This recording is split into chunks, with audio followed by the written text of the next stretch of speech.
Chapitre 3. Comme ils trimèrent et prirent de la peine pour rentrer le foin.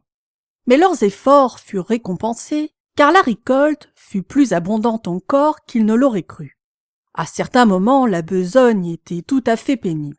Les instruments agraires avaient été inventés pour les hommes et non pour les animaux, et ceux-ci en subissaient les conséquences. Ainsi, aucun animal ne pouvait se servir du moindre outil qui l'obligeât à se tenir debout sur ses pattes de derrière. Néanmoins, les cochons étaient si malins qu'ils trouvèrent le moyen de tourner chaque difficulté. Quant aux chevaux, ils connaissaient chaque pouce du terrain et s'y entendaient à faucher et à rateler mieux que Jones et ses gens leur vie durant. Les cochons, à vrai dire, ne travaillaient pas. Ils distribuaient le travail et veillaient à sa bonne exécution. Avec leur connaissance supérieure, il était naturel qu'ils prennent le commandement. Malabar et Douce s'attelaient tout seuls au râteau ou à la faucheuse, ni mort ni reine n'étant plus nécessaires bien entendu, et ils arpentaient le champ en long et en large, un cochon à leur trousse. Celui-ci s'écriait « Udia, Udia, camarade » ou « Hola, oh camarade » suivant le cas. Et chaque animal, jusqu'au plus modeste, besognait à faner et ramasser le foin. Même les canards et les poules, sans relâche, allaient et venaient sous le soleil, portant dans leur bec des filaments minuscules. Et ainsi, la fenaison fut achevée 2 jours plus tôt qu'au temps de Jones. Qui plus est, ce fut la plus belle récolte de foin que la ferme ait jamais connue. Et nul gaspillage, car poules et canards, animaux à l'œil prompt, avaient glané jusqu'au plus petit brin. Et pas un animal n'avait dérobé ne fût-ce qu'une bouchée. Tout l'été, le travail progressa avec une régularité d'horloge. Les animaux étaient heureux d'un bonheur qui passait leurs espérances.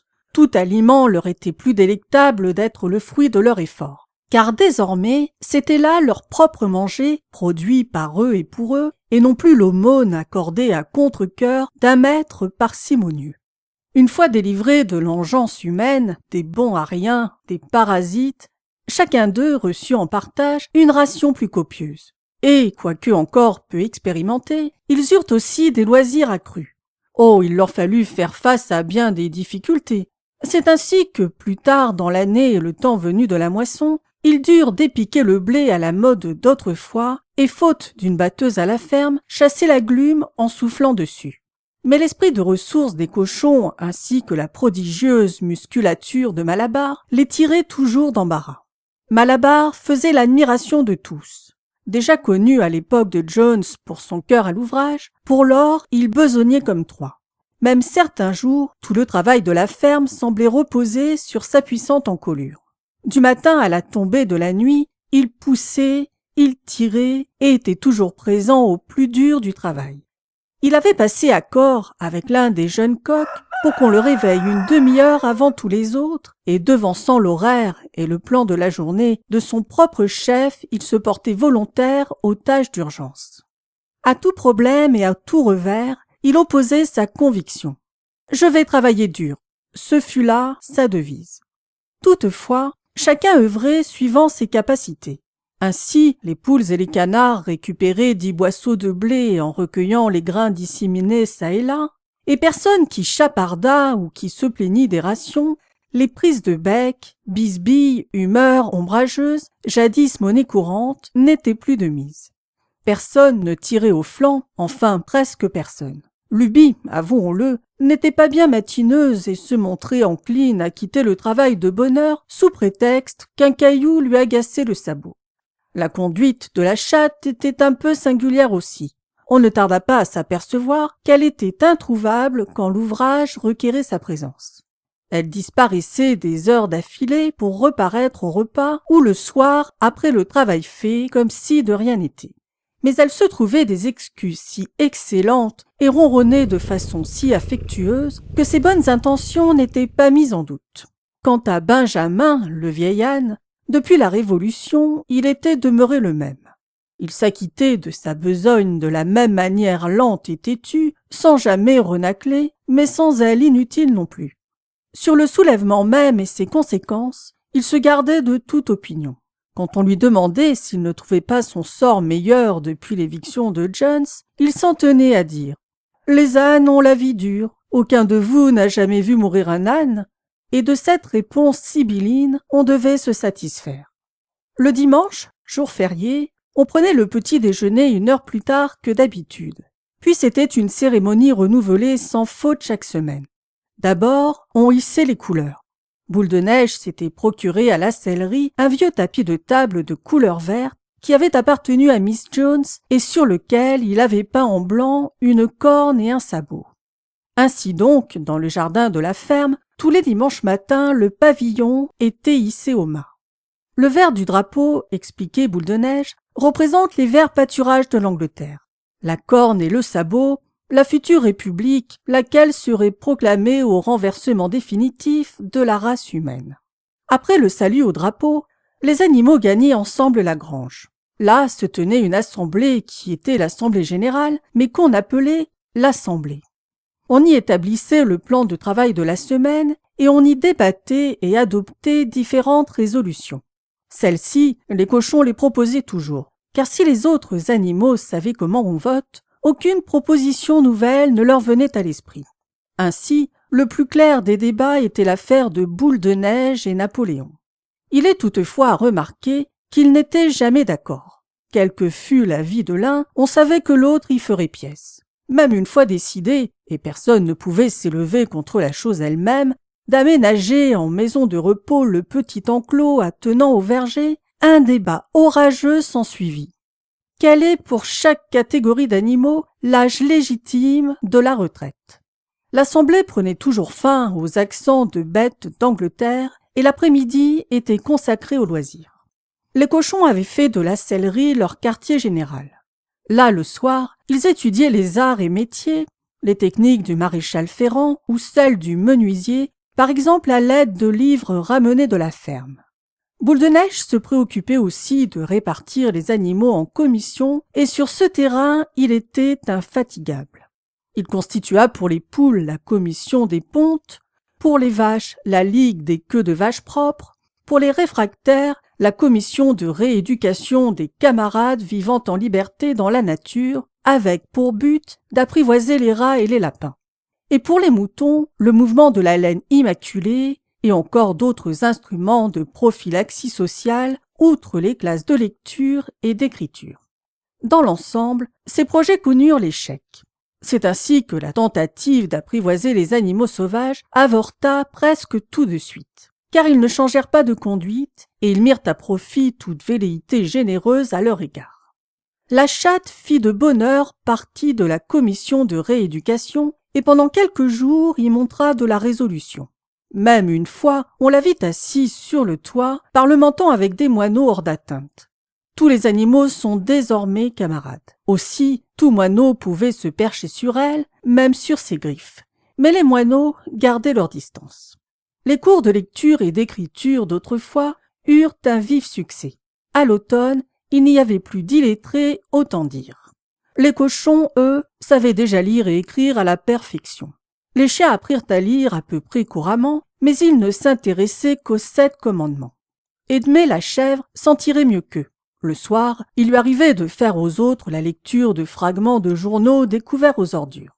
Benjamin l'âne pouvait lire aussi bien que n'importe quel cochon, mais jamais il n'exerçait ses dons. « Que je sache, disait-il, il n'y a rien qui vaille la peine d'être lu. » Douce apprit toutes ses lettres, mais la science des mots lui échappait.